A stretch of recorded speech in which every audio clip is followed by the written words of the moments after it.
ठीक आहे, काय बोलले तर वाद घालू नका, तुला माहिती आहे नंतर ते चिडतात मग. काय घाणघाण बोलते का माझ्याबद्दल? नाही मी असंच सांगत होते सर.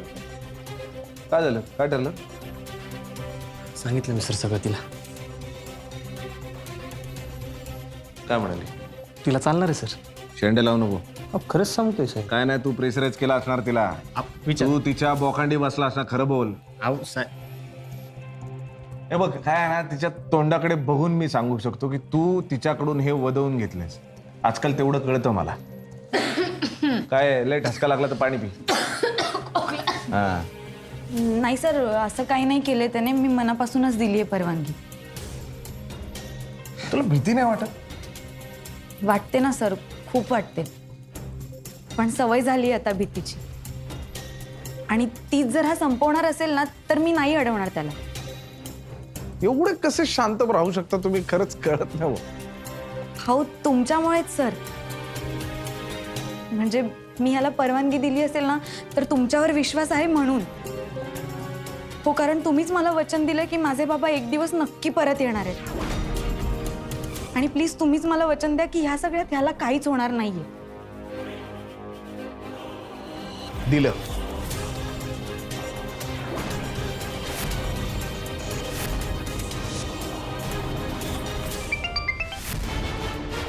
बोल रे.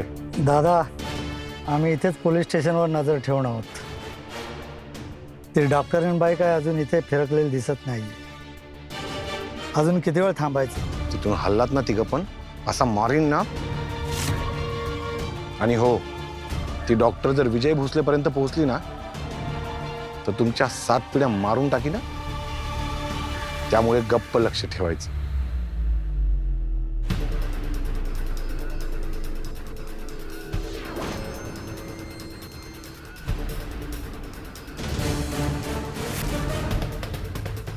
दादा, तो चाललाय कुठेतरी. पाठलाग करतो आम्ही.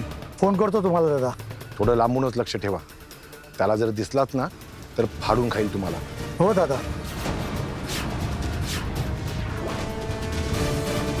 हे चला.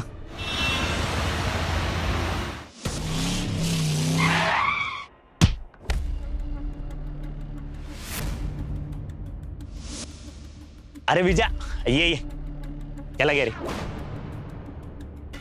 तू क्रिकेट खेळतोस? हा मग काय तुझं ठरलंय का? मी तयार आहे. ऐक ना, विषय समजून घे. तू आत्ता मुंबईत आलायस. दुसरी गोष्ट, जीवाची रिस्क आहे. तिसरी सगळ्यात महत्वाची गोष्ट, वर्दीचं रेप्युटेशन स्टेकला लागू शकता. नाही, तुझ्या मनात थोडा जरी संदेह असेल ना, तर सांगून टाक मला. बॅकफुटवर जा. हे माझ्या फाटक्यात पाय घाल नको. ठीक. इतक्या वेळ तू फटक्यात पाय घातलायस तरी तुझी वर्दी, रेप्युटेशन सगळं शाबूत आहे ना. चल, 6 बॉल 22. किती? 6 बॉल 22. चल चल चल.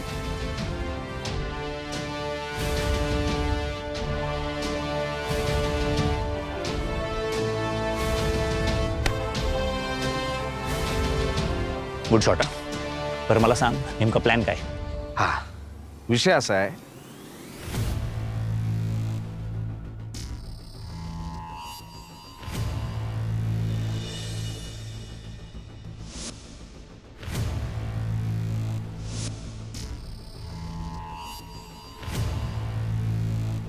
नाही रे, रिस्की.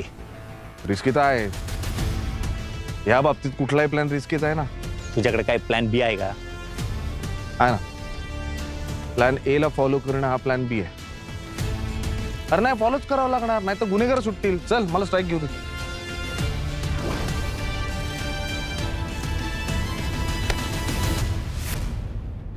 एक नंबर शॉट. एक नंबर कडक. बरं ऐक, सुईचा नंबर 36.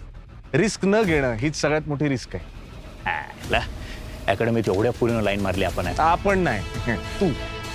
बरं मी माझ्यासाठी एवढे पुरींना निरोप पोहोचवले, तुझ्यासाठी एक बाई कोर्टात करू शकत नाही मी. चल.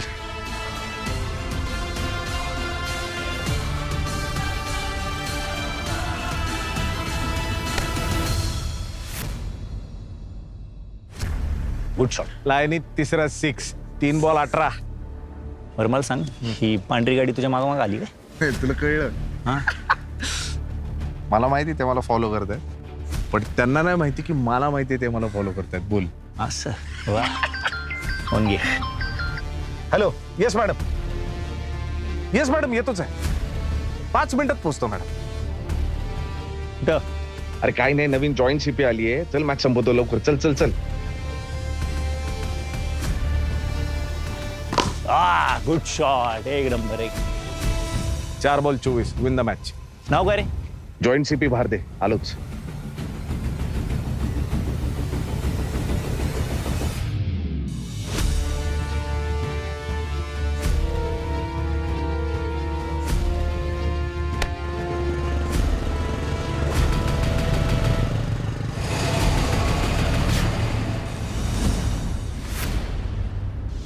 बोलू ना साहेब. सापडली? कोण? हा, नीलांजना मॅडम. साहेब आपली माणसं भोसलेच्या मागावर आहेत. नीलांजना मॅडमने भोसलेच्या घरी किंवा पोलीस स्टेशनला काही कॉन्टॅक्ट नाही केलं.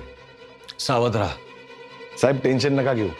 त्या दिवशी त्यांच्यावर फायर केलं ना, त्या घाबरल्या असतील. आता भोसलेपर्यंत पोहोचत नाही त्या. डोंट वरी. माझ्या आयुष्यातला सगळ्यात मोठा प्रॉब्लेम काय माहितीये? ही जी माझ्या विरोधातली, माझ्या जीवावर उठलेली माणसं आहेत ना, नीलांजनासारखी, ती फार हुशार आहेत, फार शार्प आहेत रे. आणि ही माझ्या बरोबरची जी माणसं आहेत ना, तुझ्यासारखी, ती अशी अशी भरगच्च मूर्ख आहेत, निर्बुद्ध. बॉडी सापडली तिची? नाही. नाही ना?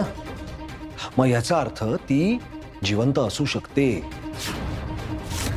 जी उघड फिरत असेल कुठेतरी किंवा लपून बसली असेल कुठेतरी, पण जिवंत असू शकते. मग अचानक डोकं फिरलं तिचं आणि आली परत मला भोसकायला, तर माझं सोड. तुम्ही सगळे पिऊन टाईट होऊन पडलेले असताना गेली भोसलेपर्यंत, तर तू जाणार आहेस त्याला उत्तर द्यायला? भोसलेला जाणार आहेस? मग ती जर अशीच मोकाट फिरत राहिली तर आधी तू आणि काही दिवसांनी मी जागचे हलूही शकणार नाही. टेन्शन घेऊ नका म्हणे.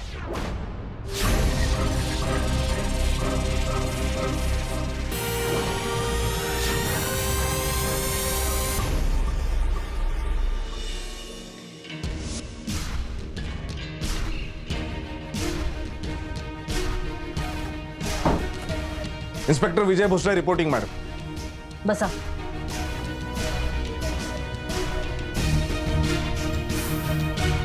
कॉफी? चहा चालेल. विचारत नाहीये, सांगतेय. कॉफी मग पाणी. समोर आहे. सॉरी.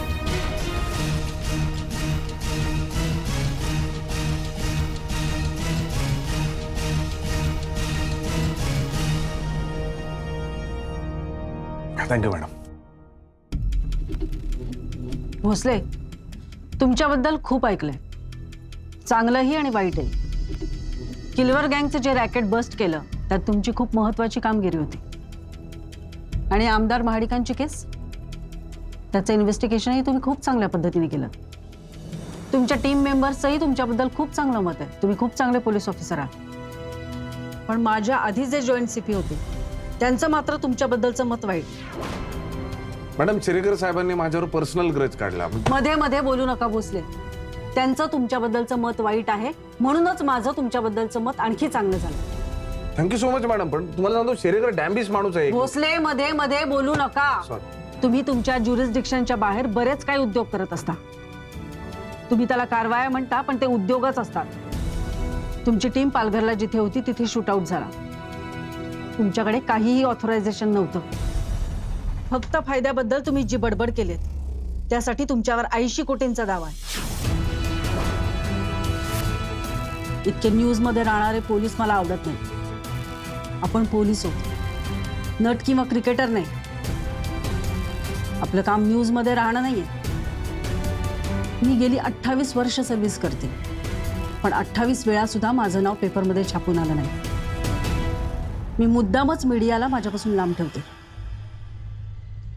पण तुम्ही जर प्रसिद्धीप्रेमी असाल तर तुमचं आणि माझं जमणं कठीण आहे भोसले. बोला की. थँक्यू परमिशन दिल्याबद्दल. काही मुद्दे मला क्लिअर करायचे आहेत मॅडम. बाकी तुम्ही जे काय म्हणता ते सगळं मला पटतंय, पण प्रसिद्धी प्रेमी मी अजिबात नाही. माझ्याबद्दल जे काही मीडियामध्ये लिहून आलंय, तुम्ही वाचलं असेल, ते सगळं यातलं कुठलंच रादर मी केलेलं नाही. माझा जर झाला असेल मॅडम तर तो झालाय गैरवापर. आणि तोही माझ्या सिनियर्सनी केलाय. मला कुणाचंही नाव घ्यायचं नाही. शेरेकर, मी नाव घेत नाहीये, पण मी फक्त तुमचा जो मुद्दा आहे, जो तुम्ही आरोप करताय, तो मी खोडून काढतो. मी प्रसिद्धी प्रेमी नाही मॅडम. तुम्ही पालघरमध्ये जे नाटक केलं त्यानंतर खरं तर तुम्हाला सस्पेंड करायला हवं. माझ्या आयुष्याचं ब्रीदवाक्य, बाप दाखव नाही तर श्राद्ध घाल. या फक्त फायद्याच्या केसमध्ये काही सबस्टान्स असेल, काही पुरावा असेल, काही पॉइंट असेल तर आणा माझ्यासमोर. आणलात तर अख्खं जग जरी तुमच्या विरोधात गेलं तरी मी तुमच्या पाठीशी उभी राहीन.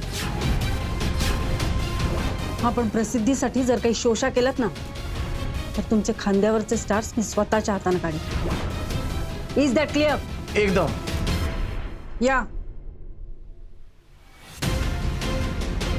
Yes madam. जय हिंद मॅडम.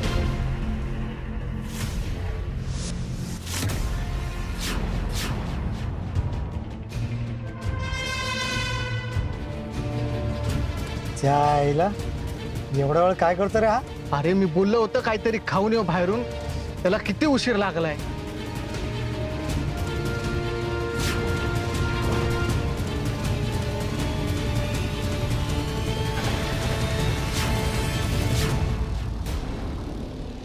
हे जे लिहिलंय ते तुमचं तुम्हाला तरी कळतंय का? हे अक्षर आहे का काय आहे? 17 वेळा 30 कामं करायची आहेत का? मला वरती उत्तरं द्यावी लागतात 17 वेळा. जा आत्ताच्या आत्ता नीट करा ते. आधीच काय डोक्याला ताप कमी नाहीये. आणि नाही ना मॅडम, फाईल्स अपडेट का नाहीये? त्या दिवशी मी माणूस शोधते, मला दिसत नाहीये डेटामध्ये. 30 कामं नका करायला लावू. 30 उत्तरं द्यायला नका लावू मला. आला विजय? नाही मॅडम. कुठे? माहित नाही मॅडम. काय डोंबाऱ्याचा खेळ लावलाय का? कुणाचा कुणाला पत्ता नाही. 10 जणांची तोंड 10 दिशांना. उद्यावर हिअरिंग आलंय. काय चाललंय, काय ठरतंय, कुणी मला सांगणार आहे की नाही? Sorry madam. Shut up. Shut up. ताबडतोब फोन लाव त्याला. क्विक. उचलत नाहीये. मी ट्राय करते मॅडम.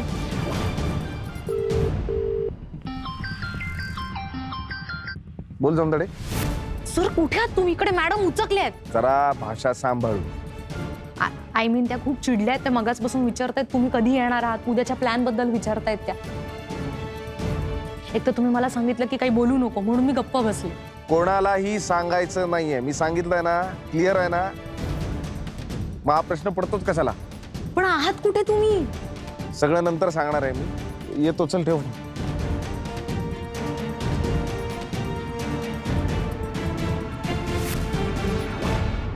चायला ही पळून गेलेली बाई पण याला भेटायला येत नाही. कुठं गेली यार ही? काय माहित, मरोस आला. अरे हा पोलीस कुठं गेला? आणि त्याची गाडी बघ. अरे गेला तुझा उंदीर. चल चल लवकर गाडी काढ.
पळायचं नाही. Very good. आज सरक.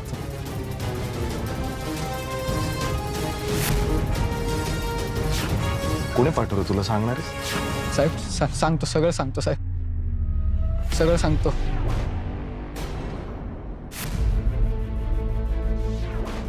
दादा, अकाउंटमध्ये शेवटचे 15,000 रुपये होते, ते पण गेले. अरे मग काय झालं? तसं नाही दादा. हे बघ सूर्या, ते पैसे आपले नव्हते, आणि लक्षात घे, हरामाचा पैसा कधीच पचत नाही. आणि गेले ते चांगलंच झालं. हाच त्यांचा पॅटर्न आहे. ते तुला रस्त्यावर आणणार, उघडं करणार आणि त्याच्यानंतर तुला मदत करण्यासाठी झडप घालणार. हे बघ सूर्या, लक्षात घे, आता तुझ्याकडे पैसे देणारे लोक येणार. मग ते तुला फोन करणार, सतत फोन करणार, पुन्हा पुन्हा फोन करणार, तुला मोहात पाडणार, तुझ्या या नैराश्यातून तुला बाहेर काढण्यासाठी आश्वासनं देणार आणि मग तू त्यांच्याकडून लोन घेण्याचा विचार करणार. नाही दादा, मी नाही त्यांच्याकडनं लोन बिन घेणार. हे डेंजर आहे. असं कसं? अरे लोन तर घ्यावंच लागेल. अरे त्याशिवाय आपल्याला कसं कळणार की कोण माणसं आहेत जी पडद्याच्या मागून लपून छपून अशी खेळ खेळतात. हे बघ, आपल्याला त्या ऍपचं ऑफिस माहिती आहे, तिथे कोण बसतं हे सुद्धा माहिती आहे. आणि आता तर त्यांचा पॅटर्न सुद्धा कळलाय. हे बघ सूर्या, आपल्याला जे दिसतंय तेवढंच नाहीये. आपल्याला फक्त हिमनगाचं टोक दिसतंय, पण पाण्याखाली काय आहे आणि किती आहे हे आत्ता आपल्याला कळणार आहे. आणि या सगळ्याचा सूत्रधार कोण ते आत्ता आपल्याला समजेल.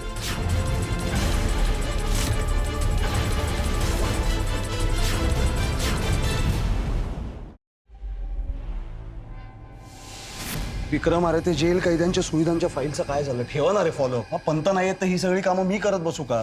हो साहेब, तेच करत होतो, पण तेवढ्यात ते वंदनाचं हॉस्पिटल मधला गोंधळ. पण ते झालं ना, मागे पडलं ना. आता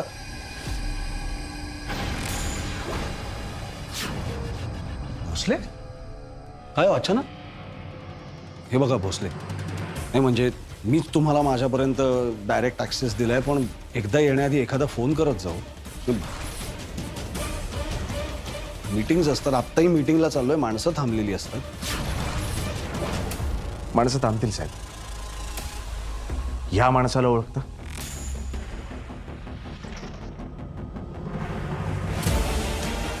नाही. कोण आहे हा? काय काय रे, कोण आहे? आपला माणूस आहे हा? कोण आहे रे हा? आपला माणूस आहे का? आपलाच माणूस आहे, डोळ्यात दिसते तुझ्या. आता मला सांग, या माणसाला कोणी पाठवलं होतं? पाठवलं होतं म्हणजे? सांगतो साहेब. हा फोटोतला माणूस आणि याचे 2 साथीदार माझा पाठलाग करत होते. काय? हा, त्यांना मी धरलं, मारलं. नंतर त्यांनी मला सांगितलं की सुहास साटम साहेबांनी आम्हाला सांगितलं होतं की विजय भोसलेचा पाठलाग करा. तुमचं नाव घेतलं साहेब त्यांनी. आता विषय असा आहे, हा फोटोतला माणूस जरी तुम्ही ओळखत नसाल तरी फोटोतल्या माणसाने तुमचं नाव घेतलं ना, आणि तुम्ही माझा पाठलाग करायला सांगितलात. त्यामुळे तुम्ही का बरं पाठलाग करायला सांगितलात हे फोनवर नाही विचारणार ना साहेब, अपॉइंटमेंट घेऊन. मी इथे येऊनच प्रश्न विचारणार जो मी विचारलाय. प्लीज उत्तर द्या.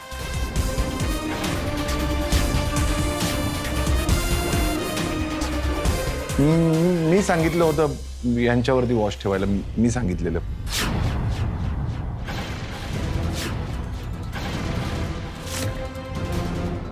का? साहेब, हे 2दा-3दा नीलांजना मॅडमना हॉस्पिटलला भेटायला गेले. ते तुम्हाला आवडलं नाही म्हणून मीच सांगितलं की आपल्या कार्यकर्त्यांपैकी किंवा तुझ्या माणसांपैकी कोणाला तरी एका पोलीस ऑफिसरवर नजर ठेवायला त्याचा पाठलाग करायला सांगितलंस. सॉरी साहेब. तू जे काही केलंस तो गुन्हा आहे, हे कळतंय का? मग हे असलं काहीतरी करताना, कोणाला तरी असलं काहीतरी करायला सांगताना लाज नाही का वाटली? लाज नाही वाटली? शरम नाही वाटत स्वतःची? कोण आहेस तू? लोकनियुक्त प्रतिनिधी आहेस, मंत्री आहेस, पंतप्रधान आहेस, गव्हर्नर आहेस, राष्ट्रपती आहेस का देशाचा? अरे ते सुद्धा मनमानी कारभार करत नाहीत. फार पॉवर आली तुझ्याकडे. सले ना, चहापेक्षा किटली गरम सले. नाही तिथे नसलेलं डोकं चालवायची गरज काय? साली चहापेक्षा किटली गरम कायम. एवढी जर खास आहे ना स्वतःचं डोकं नाही तिथे वापरायची तर बाहेर जाऊन दुसरे धंदे करा. ही कोण मूर्ख माणसं आहेत, हरामखोर साले माझं नाव घेतात परस्पर. मला इथे पोचायला 35-40 वर्ष खूप कष्ट करावे लागले. ही कोण कुठली मूर्ख माणसं आहेत रे बैला. हा कोण माणूस आहे या फोटो मधला, मी कधी भेटलोय पाहिलंय तरी का त्याला.